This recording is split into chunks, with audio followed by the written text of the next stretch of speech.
Dengue વિરોધી માસ અંતર્ગત વાસણા શાળામાં આરોગ્ય જાગૃતિ કાર્યક્રમ યોજાયો. અમદાવાદ જિલ્લાના ધંધુકા તાલુકાના વાગડ આજ રોજ પ્રાથમિક આરોગ્ય કેન્દ્ર વાગોડના પેજ સેન્ટર શાળા વાસણા ખાતે જૂન માસને ડેન્ગ્યુ વિરોધી માસ તરીકે ઉજવવામાં આવી રહ્યો હોવાના ભાગરૂપે આરોગ્ય જાગૃતિ કાર્યક્રમનું આયોજન કરાયું. મેલેરિયા અધિકારી ડૉક્ટર નરેન્દ્રસિંહ રાઠોડ તથા તાલુકા હેલ્થ ઓફિસર ડૉક્ટર મેહુલ જાદવના માર્ગદર્શન હેઠળ મેલેરિયા અને ડેન્ગ્યુ રોગ વિશે આરોગ્ય વિષયક માહિતી આપવામાં આવી હતી.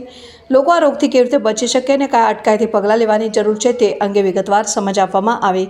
કાર્યક્રમમાં ઇન્ચાર્જ સુપરવાઇઝર ચકુભાઈ સાપરા, આરોગ્ય કર્મચારી ગિરીશ સોલંકી, શાળાના આચાર્ય શ્રી સરદેવસિંહ ગોહિલ તેમજ સ્કૂલ સ્ટાફની ઉત્સાહભરેલી હાજરી રહી હતી. સમગ્ર કાર્યક્રમ દરમિયાન પાણીજન્ય રોગચાળાના નિદાન અને નિવારણ અંગે પણ માર્ગદર્શન આપવામાં આવ્યું. કાર્યક્રમનો મુખ્ય ઉદ્દેશ્ય સમાજમાં આરોગ્ય પ્રત્યે જાગૃતિ લાવવો અને રોગચાળાની સમસ્યા પહેલાં જરૂરી પગલાં લેવા લોકોમાં નિર્ધાર ઊભો કરવાનો રહ્યો.